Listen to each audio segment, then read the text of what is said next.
Good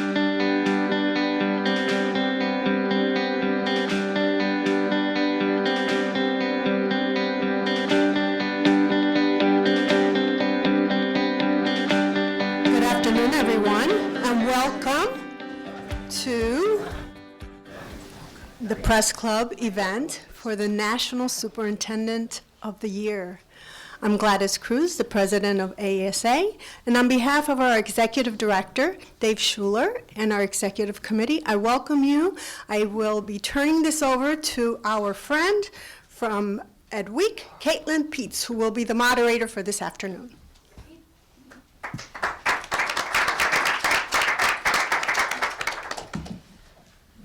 Okay, hi everyone. I'm so glad to be here again and glad to be here with you guys.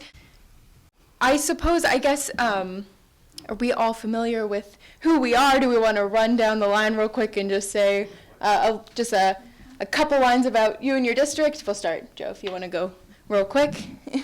Great. Wonderful. Good afternoon, everyone. I'm Joe Gothard, the superintendent of St. Paul Public Schools in St. Paul, Minnesota. We are the proud district of 33,000 students, more than 130 languages spoken in one of the two twin cities, along with Minneapolis. And this is year 7 for me leading in St. Paul Public Schools. And I'd like to quickly thank AASA and congratulate my fellow finalists as well. I am Kimberly Rizzo Saunders. I'm the superintendent for the Contoocook Valley School District in Peterborough, New Hampshire. We represent and have students from 9 communities that surround Peterborough, and we have not 35,000 students. We have just a little over or under 2,000 students in any given year, and we have worked really hard over the last 5 years to provide equitable resources for high-quality public education, not just to the students of Conval School District. Contoocook Valley is affectionately called Conval, but also to all students in New Hampshire. Good afternoon. I am Martha Salazar-Zamora, the very proud superintendent of the Tomball Independent School District.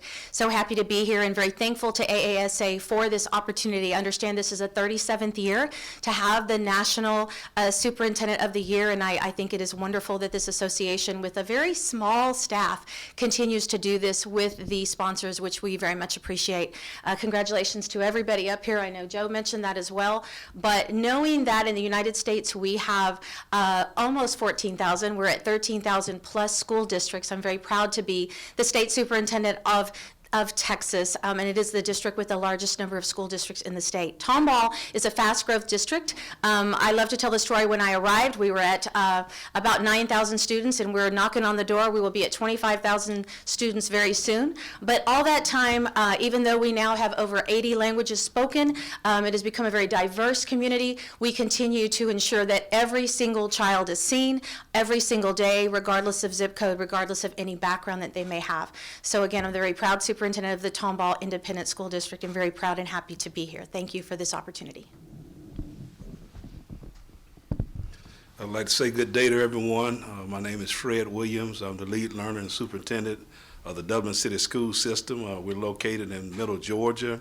We're very excited about what we are doing for the young people there in our community. We have overcome a $7 million deficit and also an achievement deficit of 70%, graduation rate to 97.7%. I want to thank AASA for all it does to help with the high quality professional learning and also the recognition of educational leaders across the nation. And again, I want to thank my colleagues for all that they do for the young people in the nation. Okay, great. Thanks, guys. Now that we know our finalists, we can ask them the hard questions, but we will have fun as well. So, all right, we're just going to dive right in, and we're gonna get to it. So, first question, Kimberly, we'll start with you, and we'll just go down the line. What are the biggest lessons that you've learned from the availability of pandemic relief funds over the past 3 years? What kinds of state and federal support does your district need going forward, and what do you stand to lose without that support? Well, thank you for that great question. So certainly over the last 3 years with the influx of monies that we have never before seen in public education, we have certainly in Contoocook Valley been able to leverage those dollars in ways to provide students with opportunities that helps accelerate learning. We have concentrated those dollars so that we make sure that while we're simultaneously accelerating students' learning, we are not going to fall off the fiscal cliff, which was something that I learned very quickly after year one. So we had to make sure that we spent the money wisely, but that we were not going to be in a situation where suddenly we had no dollars to continue those. So replacing those dollars and or finding other grants has been important, but also learning how to integrate those types of services into our regular school day has become paramount. As far as what more could the federal government and the state government do, I will start with the federal government. Of course, one of the resources that we certainly need from the federal government is for them to fully fund their obligation for special education. And I know that continues to be something that AASA advocates for regularly, and we are, as a superintendent, I am personally very grateful for that, but also I know as a state we're very grateful for that advocacy. As many of you know, in New Hampshire, over the past 30 years, New Hampshire has plummeted to being the last and having the lowest state contribution to public education in the nation. That means that any dollars the state does not provide have to be raised locally by local taxpayers. If you're a property wealthy community, then that works. If you're a property poor community, then you really struggle to provide your students with the resources necessary for high quality public education. In order to make sure that that is rectified, the Contoocook Valley School District and myself have been a leader across the country, across the state, in taking the state to task for that, and we just got a favorable decision, and the Superior Court decided, or in our favor, that the adequacy that the state is providing is inadequate, and what we need in our state is for them to really look hard at how they decide the adequacy formula, what they are actually giving to communities, what base adequacy is, and then how they can target funds to places and students that need funds in a deeper and more meaningful way. Thank you. Okay, thank you for that question. I think I'll start with in Tomball ISD, we have a strong belief that every student needs to have a place to belong, a passion to pursue, and a love for learning that serves them well beyond the time they're with us, because we know we have them for a limited period of time. That being said, we definitely need to look at the dollars that are spent, how they are spent with intentionality, and really looking at the rate of investment, like which programs are effective, what is the overall efficacy, and which programs do we need to decide perhaps we don't need to continue because we can't afford to. The additional dollars have been wonderful, but we knew from the beginning that they were for a period of time. So together with my board as well, my executive team, my cabinet, with a lot of intentionality and with a lot of transparency, we talked about what our needs are. Now, I mentioned our very fast growth in Tomball ISD. We are very proud that we also, as my friend here from Georgia, have worked on the dropout rate, and I'm very proud to say that we have a 99% in a fast growth district graduation rate. Since the inception of the accountability system, Tomball ISD has always been an A-rated, straight A-rated, and niche A+ rated school district. I say all that because at the end of the day, all the money in the world isn't enough if we don't have the right programs, the right people, the right policies, the right practices. And so in Tomball, with a lot of review and discussion, we talk about going slow to go to go fast, and ensuring that what we're doing is right. And so with the money, of course, like many of my colleagues here, my friends from the executive committee and other superintendents from throughout the United States, we looked at which additional personnel do we need to bring in, knowing that it may not be long-term. But what do we need to do to help us during that time, during that learning loss, where we believe in Tomball ISD, as many of all of the school districts have high-quality instruction, a collaborative culture, and we ensure that character development is all together working for the students of our district. And so all that to say, when I think about advocacy, I'm very proud to be the state president-elect for Texas, a very large state, right? But all of us are advocating in Texas, in Georgia, in New Hampshire, whatever state we all represent, we continue to sing the same song, right? The fact that there are limited dollars.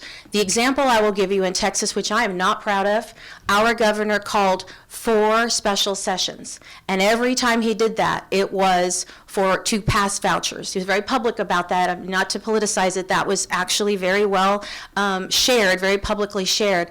At the end of the day, when you know, at least in the state that you're at, that perhaps those additional dollars that were there aren't going to come your way, what do? You have to find other avenues. And I shared earlier today with individuals about the fact that I've become an enterprise superintendent. And that is not something I would have ever thought before. That is not something that I ever really dreamed of. However, out of necessity, I have been able to do things that have been able to generate dollars for our district. We purchased an oil and gas company coming out of COVID. I'll share the long story for sake of time.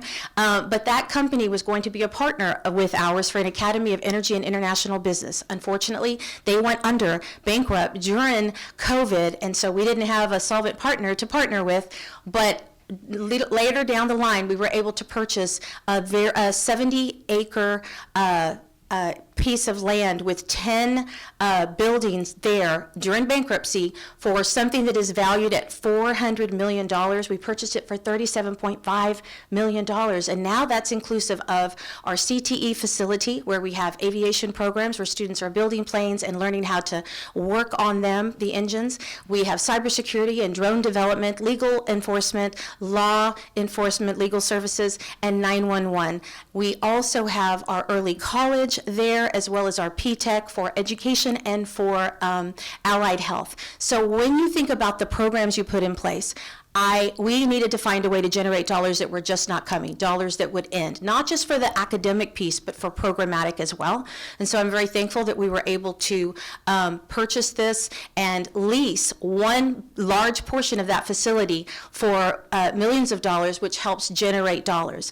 Although before I hand the mic over, that's not what's generating the most money. We have a wastewater treatment plant. And yes, that's not something all superintendents talk about, but that wastewater treatment plant is needed. We all need that. And because I didn't want to have to keep paying, we basically, in essence, have our own mud. And so what that is doing is entities are coming to the district and saying, hey, can we connect? Can we add to what you already have? And so it is an additional revenue generator. I think as superintendents, when the dollars end, we have to continue to find ways in our community, find ways, whether it's outsourcing our event center or different ways in which we can generate dollars, because the students need those dollars, and we need to be creative in a way in which we perhaps never have had to in the past. Thank you for the question, and concur with my colleagues. The pandemic, COVID-19, was a tremendous pandemic, but coming into the superintendency, I had already experienced 2 pandemics. We had a $7 million deficit, over $13 million bond debt, and a troubling graduation rate of 70%. Those 2 pandemics prior to the COVID-19 pandemic taught us a lot about the stewardship of funds. We realized that mental health prior to the pandemic was a real situation for us.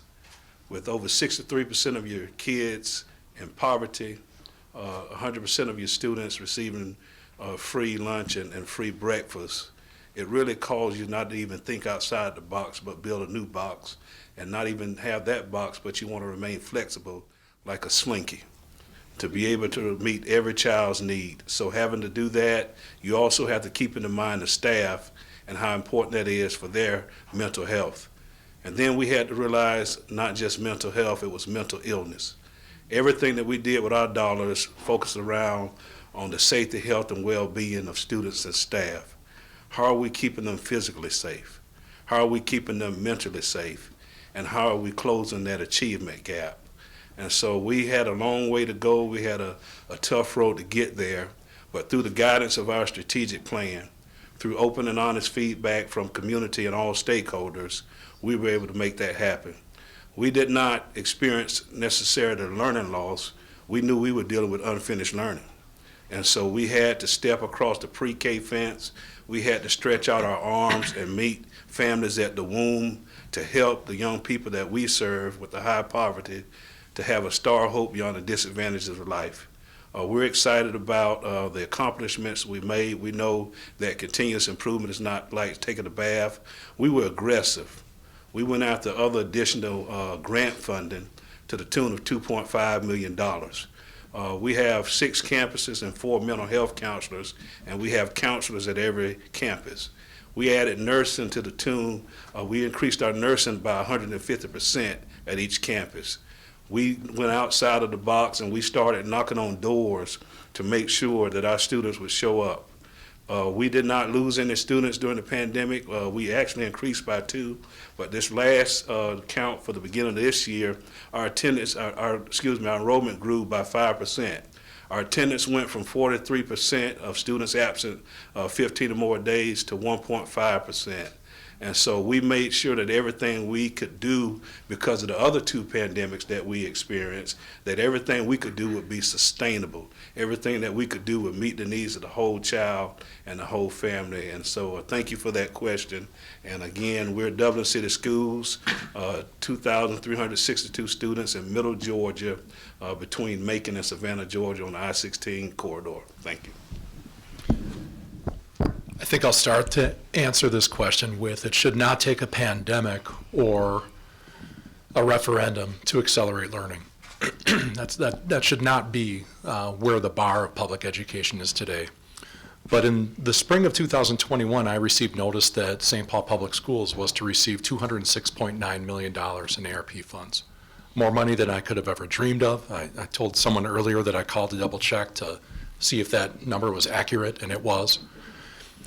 And I knew right away that we were going to have to do something different. I did not want to take that money and spend it in the way that we've always spent our money. So we created an innovation office. We did a needs assessment that received 11,000 respondents, and we created our plan from there. Our innovation office is really the hub of activity in our district.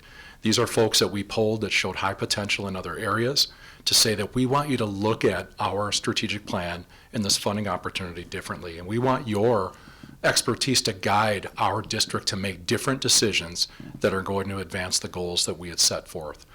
So one of them that I'll speak of is our reading strategy called WINN. WINN is W-I-N-N, and it stands for What I Need Now.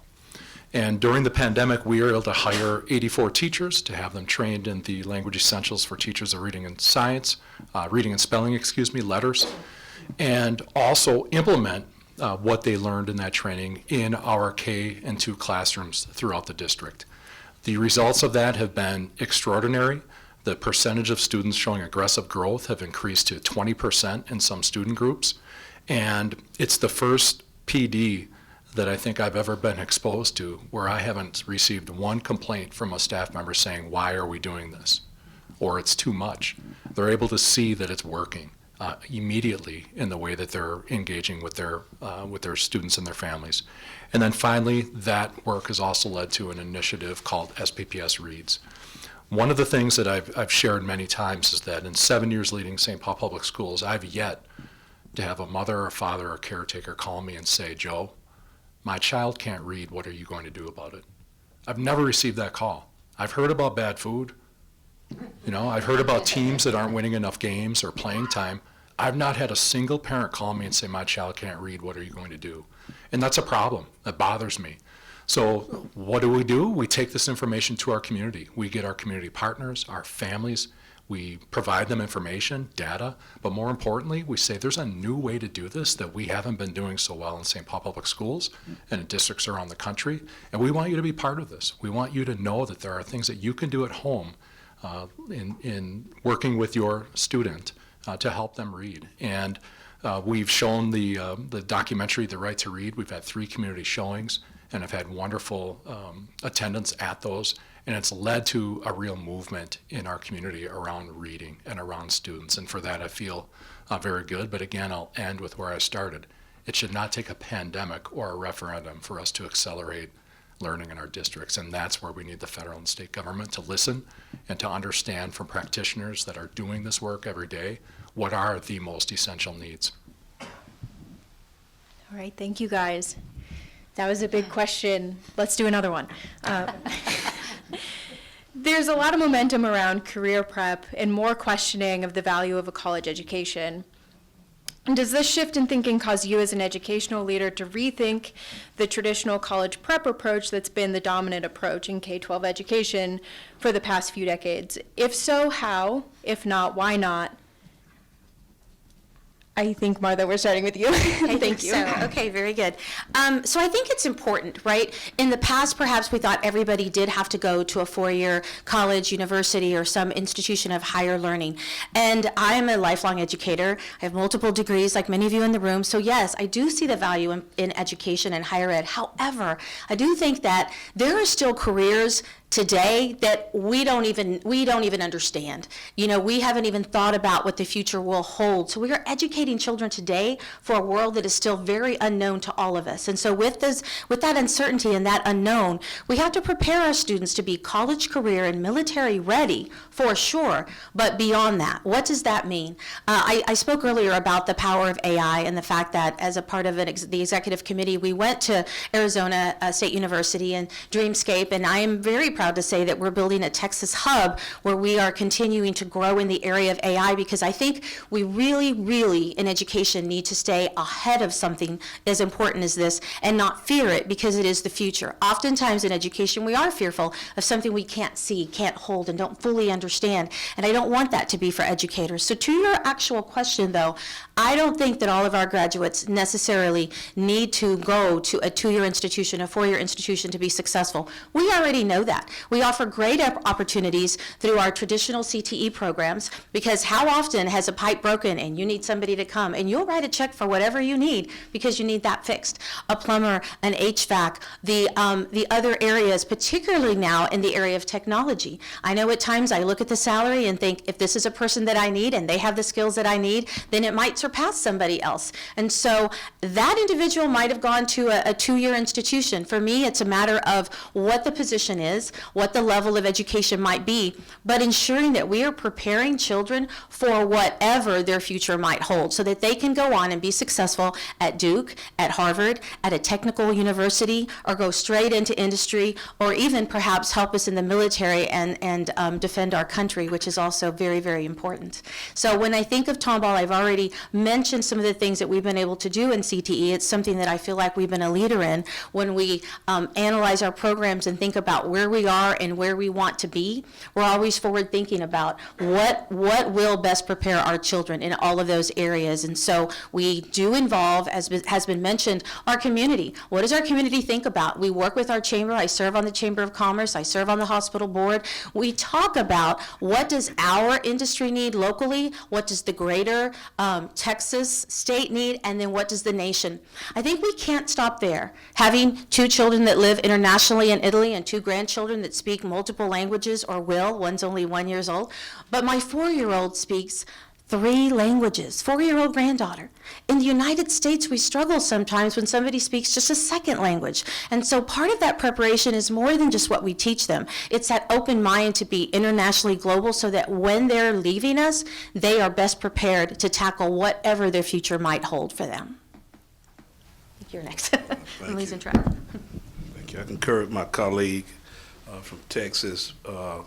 In the Dublin City School System, our number one strategic goal is high achievement and success for all students, and it's just not something that's on the paper. It's something that we live out every day. Every one of our meetings, we start out with our belief statement, our vision and mission. Our mission tells it all about future-driven education. We believe that we can teach students to be effective communicators, written, digital, verbal communication, problem solvers, the ability to think critically, and lifelong learners, that ability to learn and unlearn. They can do any job. I'm privileged to serve as the chairman of the Dublin and Lawrence Economic Development Authority, and I believe if your feet are not at the table, you might be on the menu. And so we're in constant collaboration with our community. We have 7 international industries in our small community.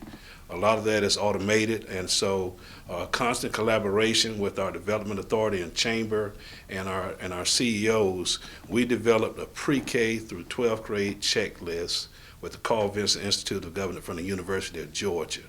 And with that checklist, starting at pre-K, we have certain skills that students should have as they progress through the grades, all the way up to, do you have a bank account? Do you have a driver's license at the appropriate time?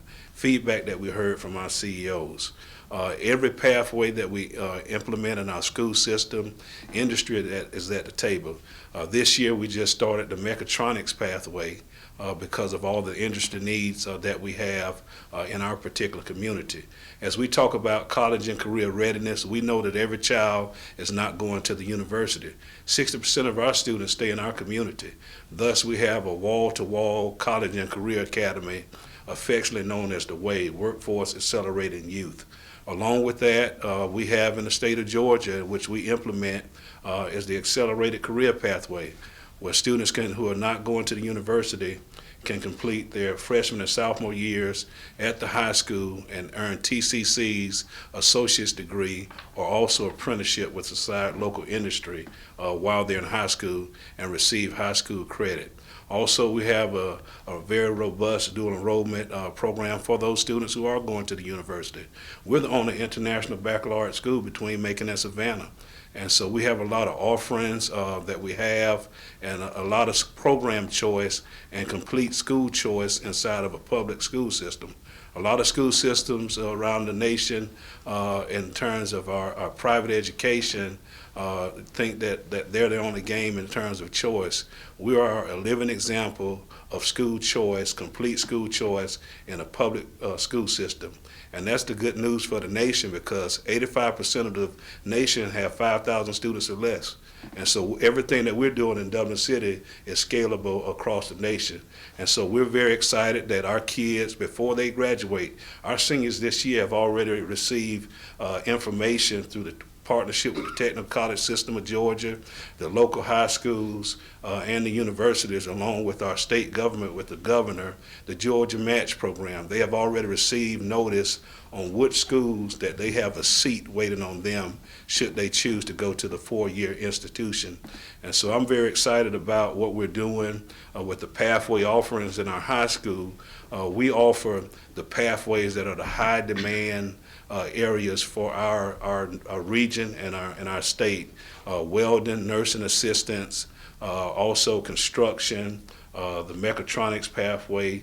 And so we have a lot of different things that we're doing in terms of ensuring that kids are college and career ready, with our counseling days that we have, that we bring the parents and the families in to do transcript reviews and make sure that everybody is on the same page all the way throughout the educational process for our learners. So we're very excited about what we're doing in workforce development, college and career readiness inside of the Dublin City School System.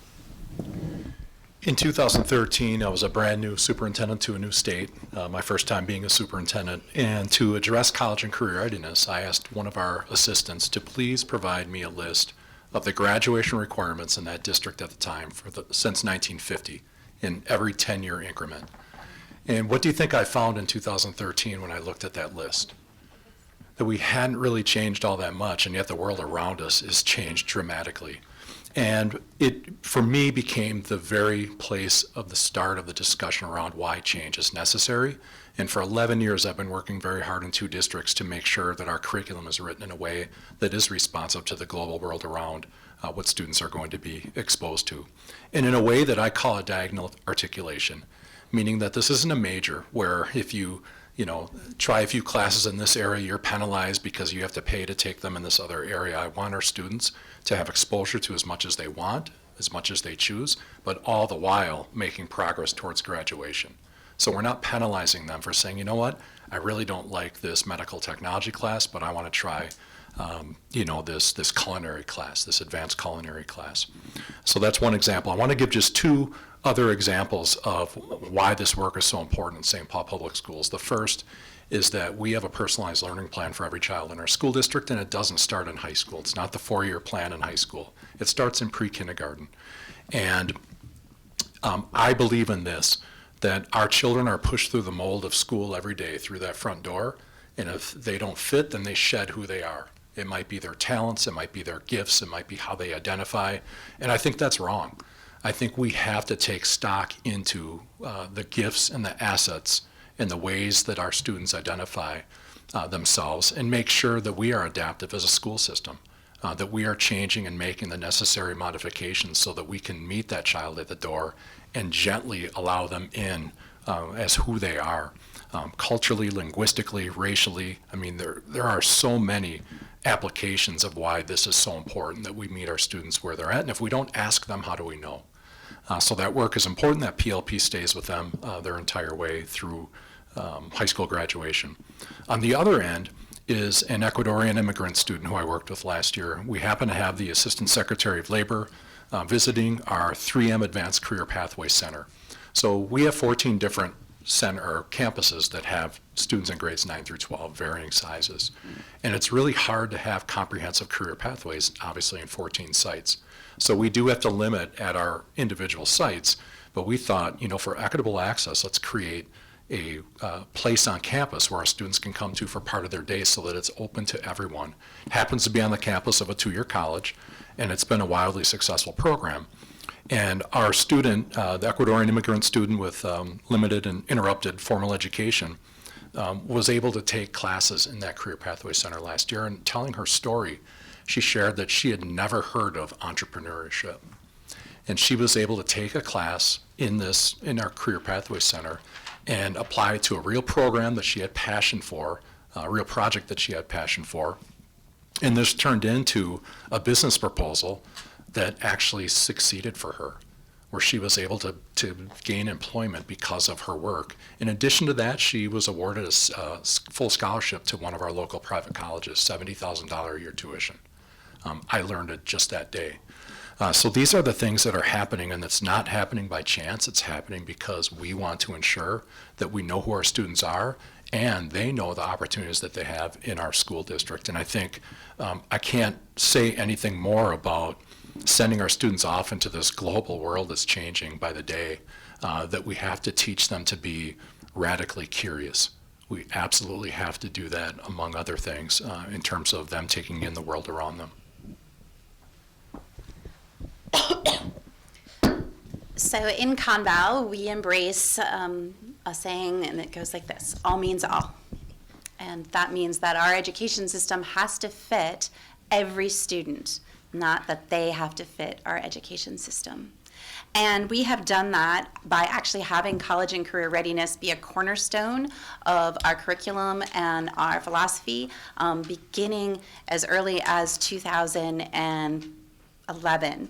We have started that actually in the early years, where we look at what skills do we need to build so that students learn what are often referred to as soft skills. So one of our concentrations in primary school is around self-regulation and understanding when I need to self-regulate, how I can self-regulate, and how it impacts me when I'm able to do so. We also have concentrated a lot of time on people developing or students developing excellent communication skills.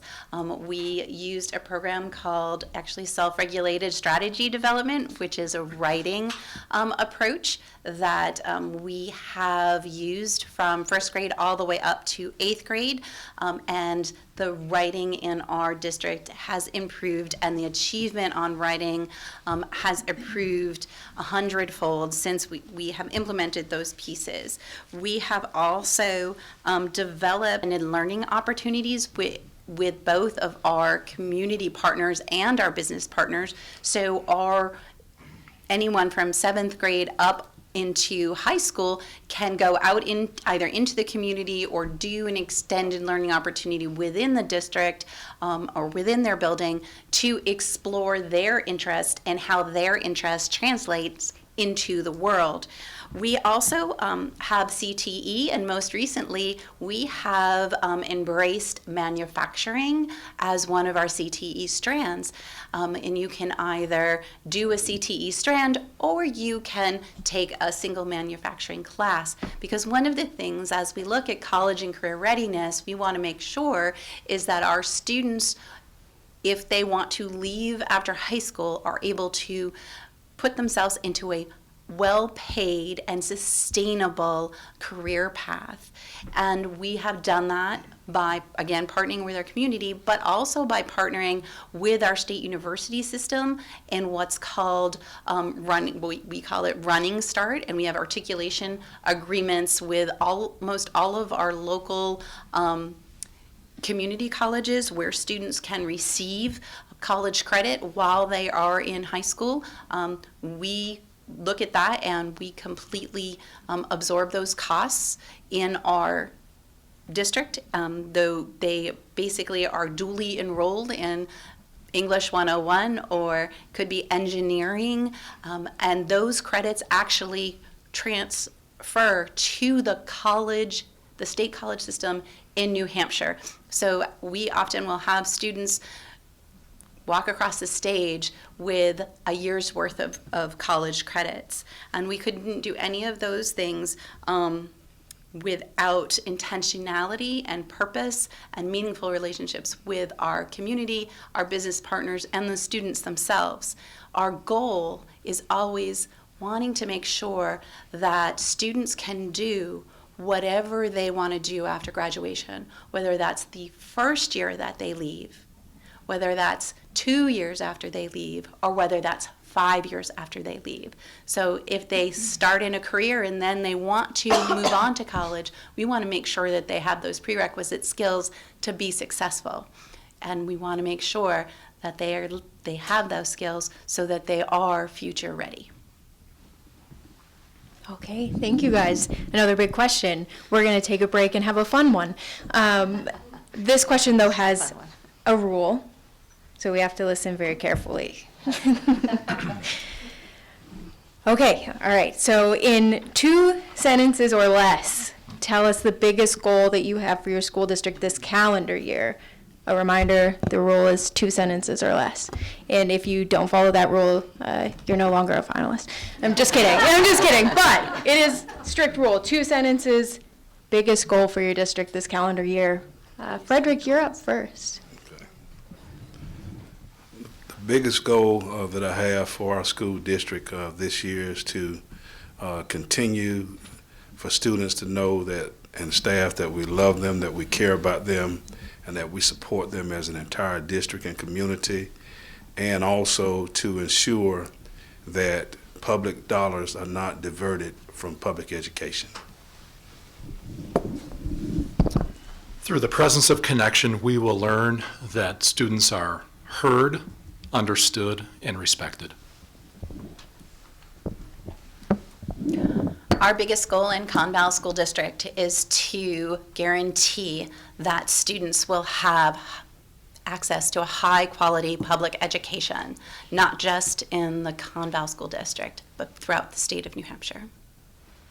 So our biggest goal in the Tomball Independent School District would have to be that we successfully launch our next strategic plan, because I believe that that is the blueprint of everything we do, from mental health to academic success to CTE to funding to advocacy. So with the launching of a successful, this would be my 3rd strategic plan in the district, I feel as if in the district we would continue to have our mantra, which is Tomball ISD is not just a district but a destination, not just a destination but destination excellence. I think everyone followed our rule, guys. I think we got it. We tried. Great. Thank you for that. That was fun. Okay, back to other questions. One key predictor of student success is their access to high-quality teachers. As we all know, recruiting and retaining teachers has been a particular challenge in the past few years. Not new, but increased challenge. Just to keep us moving, we're going to keep it to what is one creative step that your district has taken in the past 2 or 3 years to find and keep these top educators in your schools that really need them? Great, wonderful question. I think one of the things that we've done, again, through spending some of our American Rescue Plan dollars, we created a recruitment team. A team that was focused on making sure that we had the requisite educators in our district and they had the support to do their jobs and to do it very well. And instead of doing exit interviews that had been a traditional practice in our district, we began doing stay interviews. So working with our early educators, our new folks in the district, and making sure that we were establishing a connection with them and understanding what some of their challenges were. And the way I like to say this is we like to keep the little things little or eliminate them before they become big or before someone says, I'm thinking about leaving. So we have, in order to recruit and retain, we've also leveraged some dollars, particularly ESSER dollars, to do that. However, one of the things that we have really concentrated on is advertising, using the radio, using the newspaper, using social media to talk to people about what is open and why Conval is a destination employer, because we want people to know that how dedicated we are to public education, and that has drawn some people in simply because they want to be involved with an incredible institution. Okay, so in Tomball ISD, we gave the largest increase to our staff in the history of the district at a time where we know dollars were very, very slim, right? Hard to find. We have a 6% increase, which was not, it was very difficult, but it was important. It was with a lot of intentionality at a time where people who love what they do were walking away from the career, particularly not just in Tomball, but in education overall, and that was a concern. So it was a resounding reminder that money isn't everything, but it was something that we felt we needed to do and wanted to do for our staff. We've done a lot more work in human talent to talk about not just the recruitment, but the retention and what practices are done outside of education and to see what we can learn from those. And also a very successful Grow Your Own program where our paraprofessionals, our ancillary staff who are exceptional and do such a great job now are getting paid to go to work and to go to school, and then there's a commitment that they come back and work for us for 3 years, as well as a P-Tech for education majors for students that now we have grant dollars where they can come back and become teachers in our own system as well. So remind people about the love of education. Remind people, I quoted Krista McAuliffe earlier, I do that often because it's important. Krista said before her ill-fated Challenger mission, I touch the future, I teach. Education is a profession that makes all of the professions possible. We need to remind people that we are that profession. We always have been, we always will be, and the nation depends on educators. Thank you. In terms of retaining staff, and we looked at it from a generational lens. This is a tongue twister, so bear with me. We implemented, we're the Dublin Irish, so we implemented the Leaping Learning Leprechaun Academy. That is a tongue twister. And what that is, we provide free quality daycare for our employees. And so we know that child care is something that is important. Again, home is that first classroom, and so how can we impact our own employees, particularly those that we're recruiting right out of the university and in the childbearing age? For those who are more of the seasoned veteran teachers, we have, again, facing that first pandemic I told you about, we had to create a salary scale that was independent of the state. At one point, it was worse than the state. Now it's better than the state. And what we have done, we have added longevity bonuses. It used to stop at 21 years like our state salary scale did, but now we have increments beyond year 21 for those veterans. To solve our own pipeline problem, again, associated with the Leaping Learning Leprechaun Academy, we have a teaching as a profession pathway where our high school students in that pathway go in and they do practicums inside of that in the Leaping Learning Leprechaun Academy room with the young people, learning the development appropriate nature of teaching in that pathway. We partner with Middle Georgia State University, and we're able to hire teachers in their student teaching phase that last year. We pay $1,000 stipend a month. They get 1 year of credible TRS, which is our retirement system in Georgia, and they have to sign a 3-year commitment that they will stay with us. And what we're trying to do is connect that pipeline so that pipeline can flow and we can be a sustainable school system with its own pipeline and growing our own educators. And so those are some of the things that we're doing. And lastly, I would like to say the most important thing is growing our people. We grow students, we grow people. Job-embedded professional learning. And that's what I love about AASA, the quality of professional learning, so that we can have quality instruction to produce quality students. Okay, thanks, guys. I'm going to fit in one more question, and then we will see if anyone out in the audience has any. So if you have anything that comes to mind, you can get those ready. But one more from me. In states across the nation, lawmakers are drafting and enacting policies about education, often without the input of educators. How important do you feel it is for district leaders to advocate and participate in the legislative process, and how can superintendents meaningfully contribute to these discussions? I know this is a big one.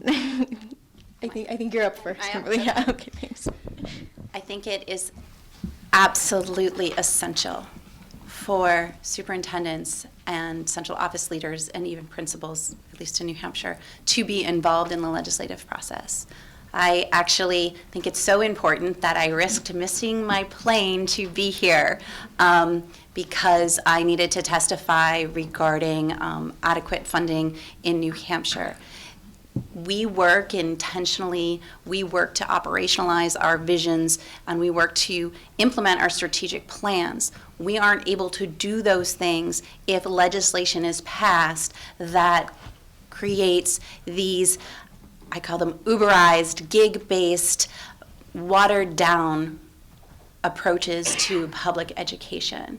And if we're not in the room where the decisions are made, I think my friend Frederick said it the best, if our feet aren't under the table, then we might be on the table. And advocating for our students is something that we all need to do more of. We need to make sure that we have a base of core values that we are advocating from, and we need to partner with AASA and each other in order to make that happen in a meaningful and powerful way. So this is a really important question, probably now more than ever. When you think about AASA, I am very fortunate to have been involved in many parts of AASA from different consortiums and different women's groups, but I will tell you the advocacy piece, legislative advocacy, is very, very important, from the mission statement to all the things that we believe in, and that does funnel down to the local level.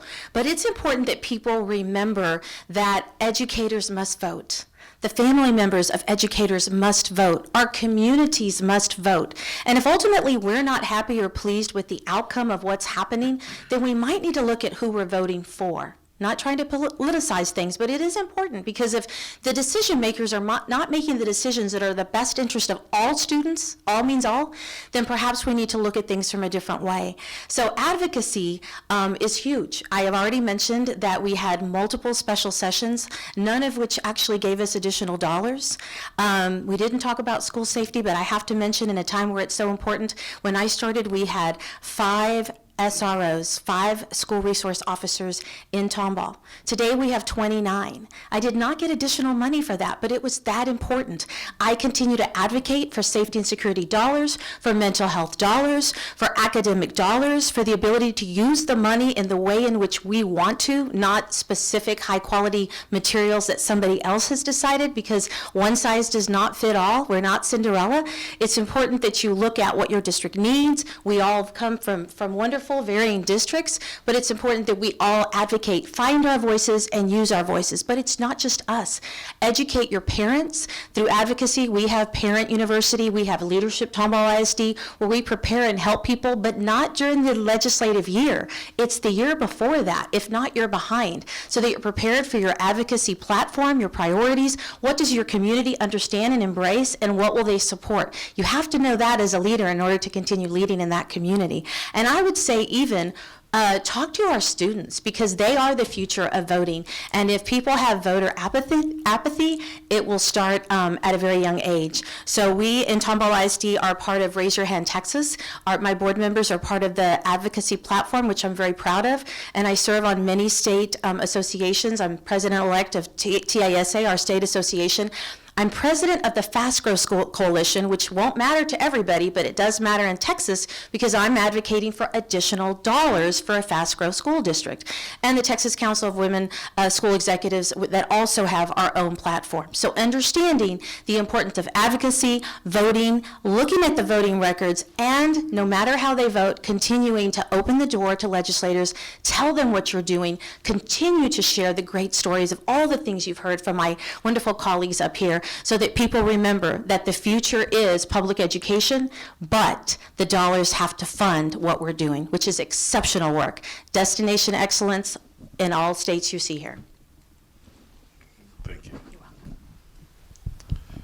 One of the biggest things to advocacy and getting anything done as a superintendent is building those relationships. And we can't wait till the legislative session to start building those relationships. We need to be educating those who are representing us year-round. Also, advocacy is not an individual sport, it's a team sport. It's a collective effort, and as we work with our different state agencies and associations, coming up with those priorities that we can also speak with one collective voice as well. One of the biggest things that is facing public education is vouchers. And the passage of vouchers anywhere is a threat to public education everywhere. The diverting of public dollars to private education, to me, is morally wrong. Our kids are depending on us to provide equity. And if there are no new dollars going in, the dollars are coming from somewhere. We heard about the dollars for safety and the federal dollars that we receive. How are we spending those? How will we spend our money in the absence of money that has been diverted from public education? In the state of Georgia, it's been the best place to do business for 10 years. 92% of the workforce comes from public education. Yes, we're striving for perfection and hoping to catch excellence, but we've been doing something right. And so if Georgia's been the #1 place to do business, I dare to say what that looks like around the nation.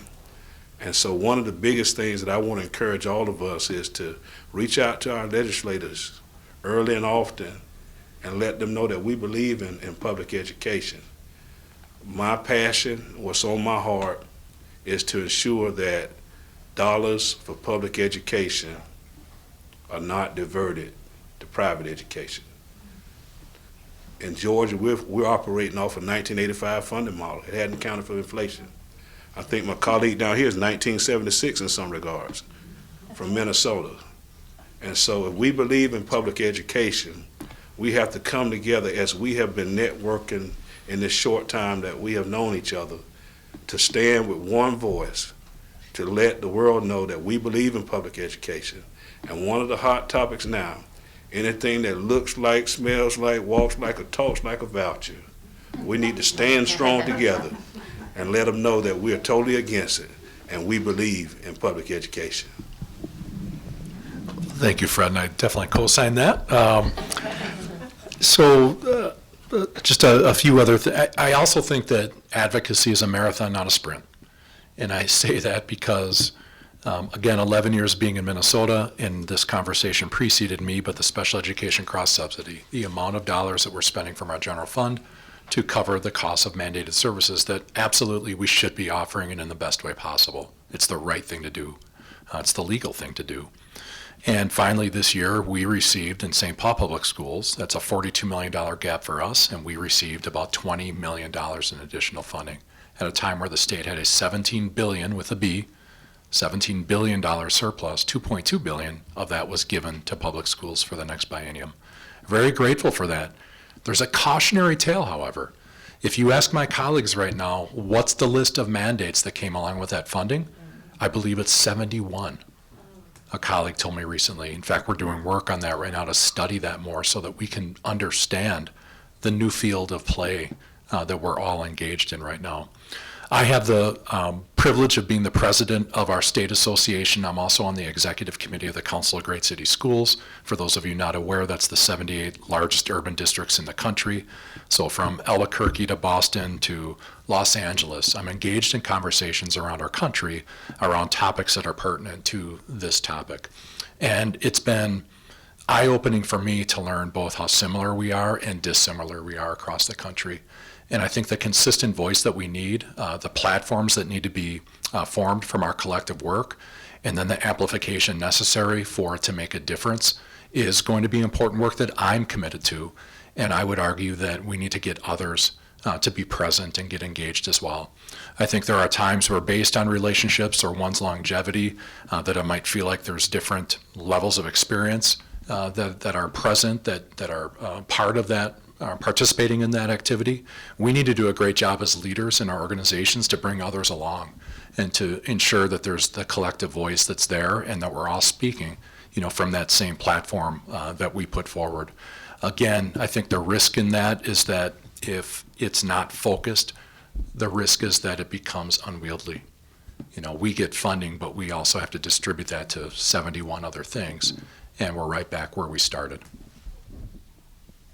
Okay, thank you guys. I was asked to keep like 10 to 15 minutes for Q&A, and I have left 3. But does anyone have a question that they'd like to pose for our panel of district leaders? Oh, look, we have a shy group, guys.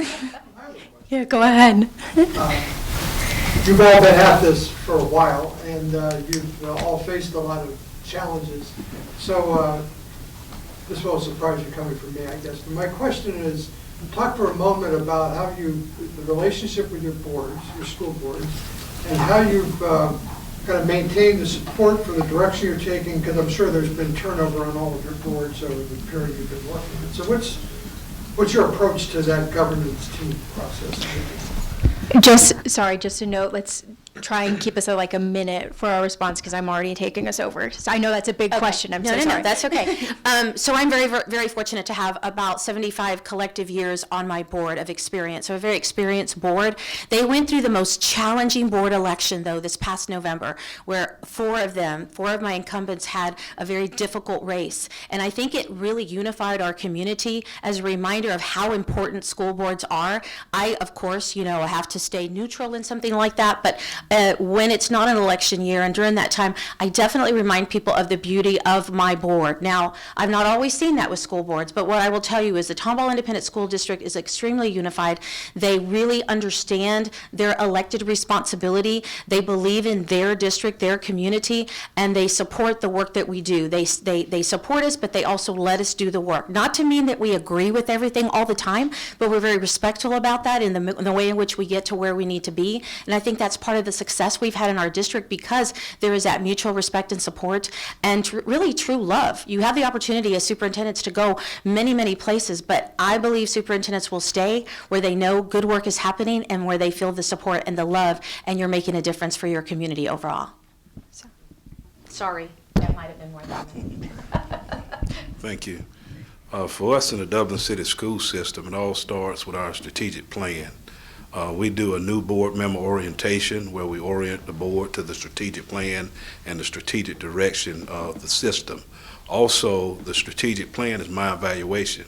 And so we also share that part of it with them. My chairman and I, we have new board member orientation with the Georgia School Board Association, but we also do our own internally so that they can understand the strategic plan, our strategic direction, our contract for flexibility with the state and everything going on with the Dublin City School System.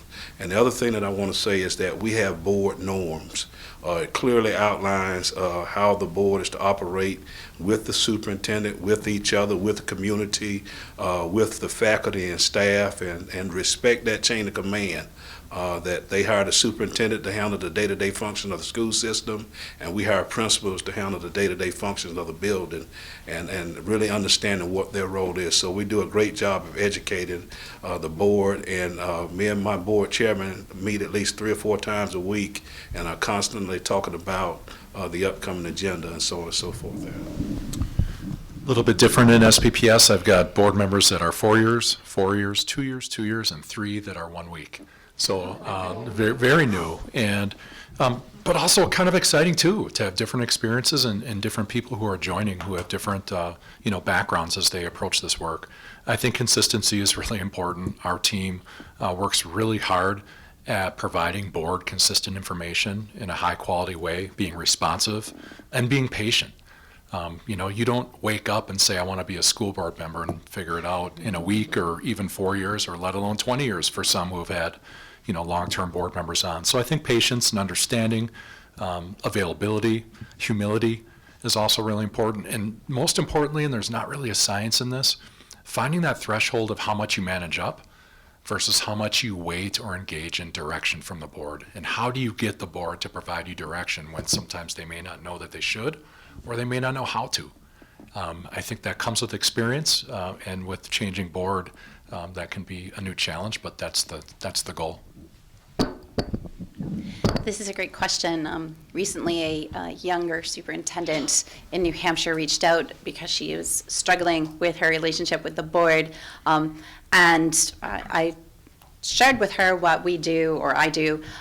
First and foremost, as Frederick has already alluded to, we have a strategic plan, and that is the center of our work. And I spend a lot of time individually with board members, building relationships and working with them to help them understand and educate them on why we budget that plan, and we don't just plan a budget. And they hear me say that over and over and over, and I have found that in conjunction with being very transparent. So if something is not going well, the board needs to know from me before they hear that from anybody else. And sometimes that is, hey, there's an ambulance at the high school because we have a student who is in the middle of a crisis, to we are running, our cash flow is not good this month and we are concerned. And so making sure that they are not surprised by the public is extremely important. Being responsive to their concerns and having the mutual respect back and forth, that if they have a concern, they are going to let me know, and then I'm going to respond to the concerns that they bring up. Information. I believe strongly that more information is better for the board. That way they have the information and the data that they need to make informed and strong decisions. I have 13 board members. That's a big board, and juggling that can be difficult. So the other piece that I spoke is that I never, ever, ever talk to board members about board business outside of the board meeting. The exception to that is the chair of the board, if there's something confidential related to personnel that I have to discuss with him. And I never talk to board members about each other, and I do not become involved in the lobbying that can happen between board members. So those were my pieces of advice. That's the way I work to develop board relationships, and I have been with my board, that has changed, but for 15 years. Okay, 6 more questions. No, I'm just kidding. Thank you guys so much for your time, and a round of applause. Thank you.